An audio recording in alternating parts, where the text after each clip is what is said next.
성도 여러분 반갑습니다. 오늘은 큐티의 삶 6번째 시간, 큐티를 함께 나누려면 어떻게 해야 하느냐에 대해서 잠깐 나누어 보도록 하겠습니다.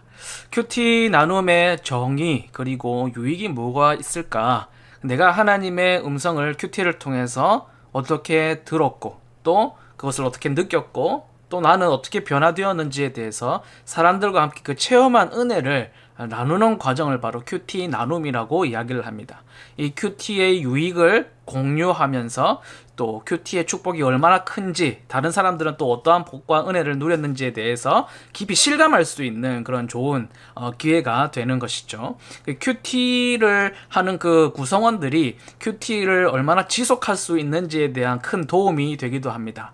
서로 안 하는 바람에 없어지는 그런 모임이 되는 것이라면 아예 시작조차 아마 안 됐을 것이고, 우리가 하자 마음을 먹고 이제 모이게 되었다면 서로 이제 권면하고 서로 도와주면서 큐티를 혼자 할 때보다는 여럿이 함께 나누면서 하는 것, 그것이 계속 지속성 있게 유지하는 데에 큰 도움이 된다라는 것이죠.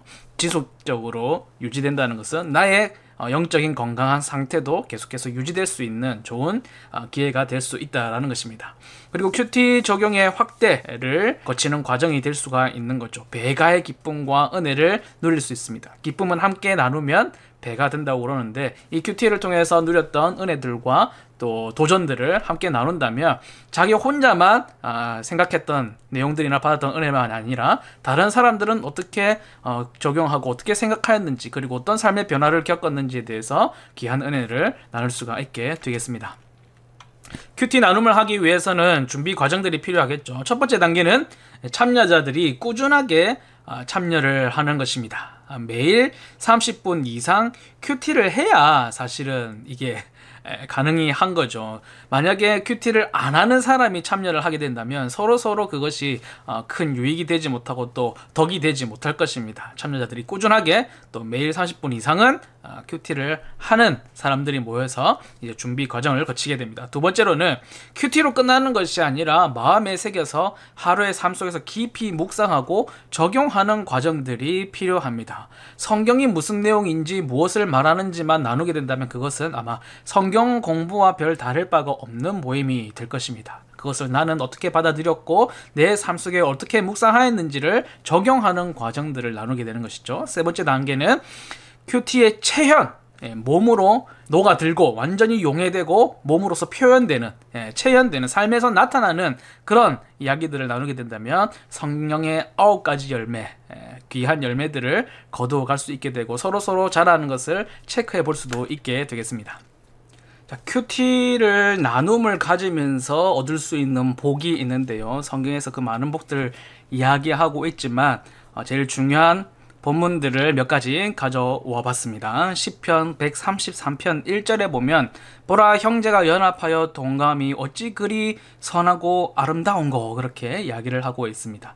이 연합한다는 거, 그리고 동거, 현대에 우리가 얘기하는 그런 동거가 아니라 함께 거한다는 것이죠. 연합하고 함께 지내고 하는 그 모습이 아름답다, 선하다, 그렇게 표현을 했는데 무엇을 하려고 연합하고 무엇을 하려고 함께 거하고 있는가? 저자가 의도한 것은, 첫 번째 의도는 딱 하나다, 우리가 그렇게 고백을 했는데요. 무엇을 위한 것인가? 시편 133편 3절에 가보면 정확하게 나와 있습니다. 여호와께서 복을 명령하셨느니 곧 영생이로다. 이 영생의 복을 얻기 위해서 우리가 연합하고 동거하고 그렇게 한다라는 것입니다. 그러면 이 영생을 얻을 수 있는 복이란 게 뭘까요?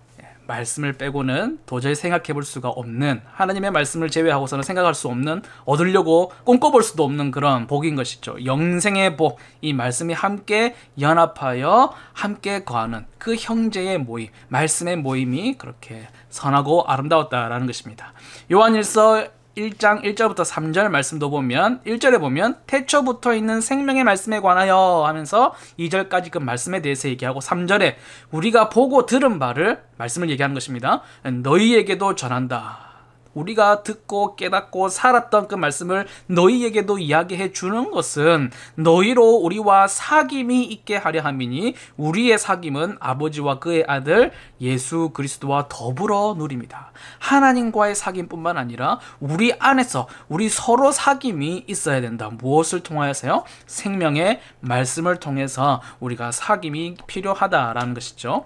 요한 1서 1장 7절 말씀에도 만일 우리가 하나님과 사귐이 있다 하고 어두운 가운데 행하면 거짓말을 하고 진리를 행하지 아니함이다. 분명한 말씀이죠. 그가 빛 가운데 계신 것 같이 우리도 빛 가운데 행하면 우리가 서로 사귐이 있고 그 아들 우리 예수의 피가 우리를 모든 죄에서 깨끗하게 하실 것이다. 우리가 서로 사귐 것.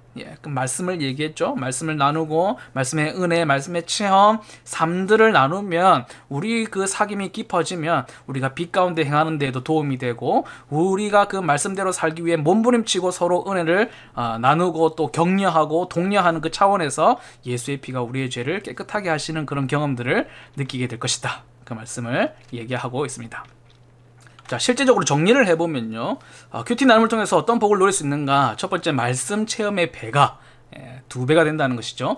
개인에게 한정된 깨달음과 적용의 한계를 넘어서 나는 나의 입장에서 내 생각대로 적용하고 살아왔지만 또 다른 사람의 입장과 그 삶에서는 어떠한 깨달음과 적용을 주시는가. 물론 저자가 의도한 그 첫 번째 뜻은 하나이지만 그것이 우리에게 어떤 깨달음과 적용점을 주는지는 각 사람의 환경마다 다를 수 있겠죠. 그것을 공유할 수 있게 되고 그러니까 다양한 시각에서 해석하고 적용하는 것들을 볼 수가 있게 됩니다. 게다가 이제 나도 나의 깨달음과 이 적용에 대해서 어떤 검증들 혹은 증명들을 해볼 수가 있게 되겠죠. 서로 같은 것을 깨닫고 적용했다면 가장 아름다운 모습이겠지만 각자의 삶의 현장이 다르기 때문에 이런 교훈과 이런 적용도 찾을 수 있구나. 그런 말씀의 체험을 배가시킬 수 있다는 것이죠. 그리고 영적, 인격적 관계가 심화될 수 있습니다.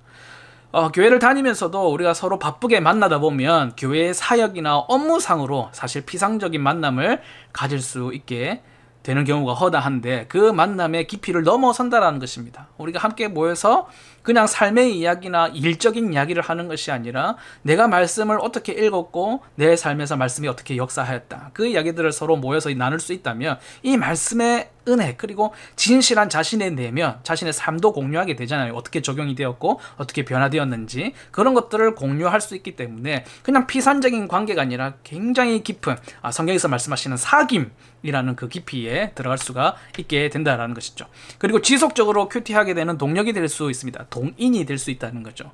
혼자서 하다 보면 사실 못할 이유들이 100개, 1000개 쌓입니다. 이래서 못하고 이래서 못하고 이래서 넘어갔고 이래서 뭐 하루 넘어갔고 이렇게 중단하게 되는 경우가 많이 있는데 이것을 서로 권면하고 또 도와주다 보면 또 해야 된다라는 그런 부담감이 더 생기지는 않겠습니까? 그죠? 그것이 뭐 율법적으로 치우치면 안 되겠지만 어쨌든 습관이 되는데 굉장히 도움이 될 수 있다라는 것이죠. 그리고 네 번째로 교회 공동체의 영적인 성숙을 도모할 수가 있습니다.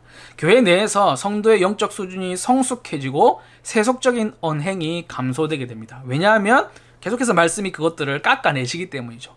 오늘 말씀은 이것을 깎아내었고 오늘 말씀은 내 삶에서 이런 변화를 일으켰고 그러다 보면 점점 이제 영적 성숙과 삶에서의 성숙이 이제 나타나게 됩니다. 하나님과 교회 공동체에 대한 관심과 헌신도도 높아지게 되겠죠. 말씀이 하나님께 대한 그리고 교회에 대한 것을 계속해서 얘기하고 계시기 때문입니다. 또 교회에 주어진 영적 사명에 대해서 민감하게 반응하고 순종하게 됩니다. 교회라는 것은 이런 것이고 교회는 이런 일들을 해야 되고 내가 교회의 한 공동체의 일원으로서 한 지체로서 한 부분으로서 한 성도로서 내가 무엇을 해야 하고 내가 어떤 사명들을 감당해야 하는지에 대해서 이제 민감하게 반응할 수 있는 마음가짐과 어떤 지혜가 생기게 되고 거기에 대해서 순종할 수 있게 되는 거죠. 그리고 공동체의 영성이 강화되면 어떻게 되겠습니까? 흔들리지 않는 거죠. 특별히 이단들의 공격, 잘못된 말씀들을 전하고 배경을 다 무시하고 문맥을 다 무시하고 자기 마음대로 해석하는 그런 성경을 잘못 해석한 공격으로부터 이제 흔들리지 않는 단단한 믿음과 지혜와 지식을 갖출 수가 있게 됩니다. 그러면 큐티 나눔을 어떻게 할 것인가, 실체적으로 어떻게 할 것인가, 진행 지침입니다. 자, 인도자가 있는데 인도자가 굉장히 중요한 역할을 하겠죠. 선생님이 아니라 나눔을 촉진하는 격려자라는 것을 기억해야 합니다. 내가 막 공부하고 내가 했던 것이 옳은 것이라고 가르치려고 하는 것이 아니라 나눔을 촉진하려고 하는 격려자가 되어야 된다. 그리고 나눔의 전문가가 아니라 겸손하게 섬기는 사회자이자 본인이 열심으로 큐티하는 사람이어야 한다. 단 나눔에 대한 충분한 훈련과 안내가 필요하다는 것이죠. 사실 일반적인 교회에서 구역장이나 순장이 큐티를 꾸준히 하는 경우에는 인도자가 될 수 있지 않겠습니까? 사실은 이제 구역이라 하거나 혹은 사랑방이나 하거나 그것들이 이제 사실은 큐티를 나누는 모임이 가장 좋은 모임이 되는 것인데, 구역장 순장들이 그런 의미에서 이 교육을 받을 필요가 있고 나눔에 대한 어떤 안내를 받을 필요가 있다는 거죠. 그래서 구역장 교육, 순장 교육 이런 것들을 교회에서 실행하면서 무엇을 가르쳐야 되느냐? 이제 사회자로서의 역량을 갖출 수 있도록 내가 막 가르치려고 하는 것이 아니라 듣고 나누고 또 조율할 수 있는 그런 방법들을 함께 훈련해야 한다는 것입니다. 두 번째로는 여건을 마련해야겠죠. 어떤 상황을 이제 차려놓을 것인가. 일정한 시간과 장소를 정해야 됩니다. 계속해서 일정이 바뀌고 시간이 바뀌고 장소가 바뀌고 이러면 참여율이 떨어질 수밖에 없어요. 한 명 결석하게 되고 나는 거기에 못 가는데 그 시간에 못 가는데 이렇게 해서 한 명 한 명 자꾸 빠지다 보면 참여율이 계속해서 더 떨어질 수밖에 없습니다.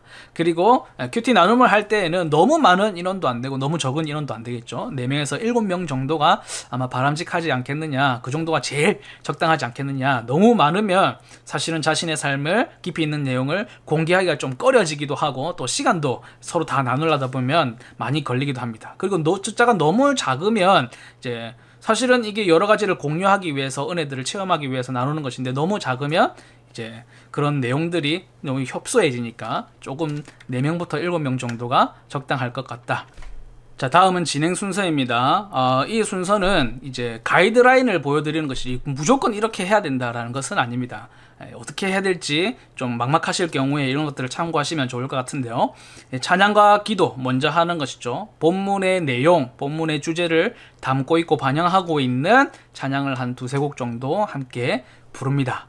혹시나 그 모임 가운데 찬양의 은사를 가진 분이 있다면 그분에게 이제 도움을 요청해서 찬양을 준비하고 인도하는 데에 도움을 얻을 수도 있겠죠. 그리고 또 기도하는 분을 미리 정할 수도 있고 또 기도하고 합심 기도도 하는 것이 아마 좋을 것 같습니다. 그 다음에는 이제 큐티 한 것을 점검하는 것이죠. 각 참여자가 열심히 큐티를 해오는 것이 일단은 필수 조건입니다. 선행사항이에요. 왜냐하면 큐티를 안 해오면 다른 분들도 힘이 빠지고 본인도 좀 거기에서 좀 자리가 애매해지잖아요. 그죠? 각자 이제 미안해지지 아니하도록 필수 조건입니다. 각자 열심히 해야 된다. 어떻게 내가 큐티를 했는지, 그리고 가장 은혜 받은 본문과 내용은 무엇이었는지 그런 순서대로 이제 나누게 되는 것이죠. 이 나눔은 큐티를 했는지 안 했는지에 대해서 점검하는 그런 단계도 되겠습니다. 주 단위 한 주에 한 번 모인다 이렇게 모일 경우에는 큐티 나눔방에서 일주일 중 하루분을 미리 정해서 집중적으로 나눌 수 있도록 해야 됩니다. 일주일 동안 7개를 하게 된다면 7개를 다 나눌 수가 없잖아요. 그죠? 그래서 다른 부분이 은혜가 되어서 그 얘기를 할 수도 있겠지만 집중적으로 우리가 한 부분은 이 부분은 진짜 함께 나누도록 할 테니까 이 부분은 제대로 집중적으로 우리가 공부하고 또 큐티를 해보도록 합시다. 이 부분에 대해서 나눠보도록 합시다 라고 한 부분을 정해주는 것이 좋겠습니다.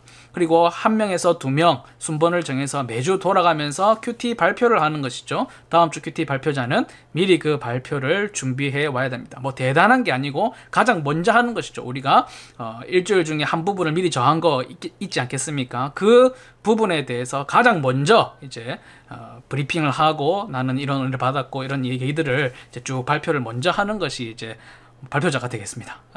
자, 그 다음은 읽기와 내용 파악입니다. 참여자가 함께 나눌 큐티 성경 본문을 읽습니다. 인도자가 본문 전체의 내용에 대해서 질문을 던짐으로 인해서 본문을 파악하도록 돕습니다.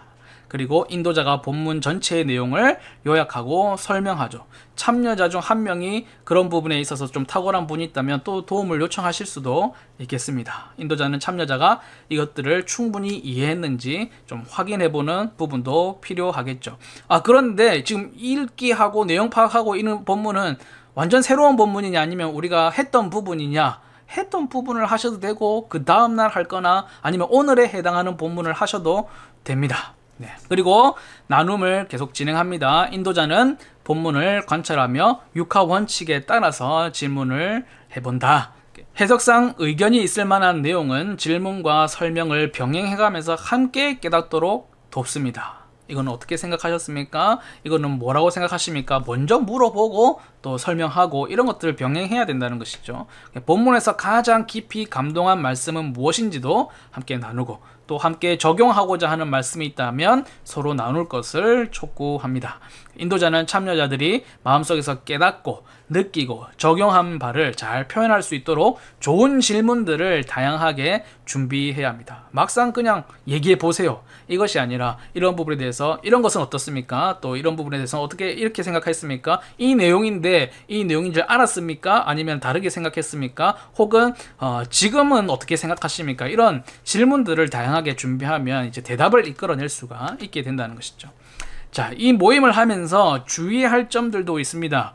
인도자는 자신이 많이 가르치거나 설명하지 않도록 최대한 자제를 해야 됩니다. 꼭 보면 인도하시는 분들 중에 막 가르치려고 하시는 분들이 계세요. 자기가 많이 하기도 했고 또 인도자라는 책임감 때문에 큐티도 열심히 하고 많이 준비하고 그렇게 하셨고 또 참여자들은 그에 비해서 좀 소홀하거나 혹은 부족한 부분들이 많이 있을 수 있습니다. 그러나 그럼에도 불구하고 가르치려고 하는 것이 아니라 이제 최대한 이제 활발히 서로 나눌 수 있도록 환경을 조성하는 것이 중요하다라는 것입니다. 이거 정말 중요한 얘기입니다. 그리고 한 사람이 필요 이상으로 신앙적 소견이나 자기의 견해를 나눌 때는 지혜롭게 개입해서 마무리 짓습니다. 또 한 사람이 너무 자기의 소견, 자기의 견해, 자기가 깨달은 거, 자기가 적용한 거, 자기 이야기를 너무 오랫동안 많이 이제 이야기할 때에는 지혜롭게 끊어줄 수 있는 분들이 필요하다라는 것이죠. 너무 길어지면 안 되고 또 그것에 대한 반감을 가지시는 분들도 많이 계실 수 있어요. 네.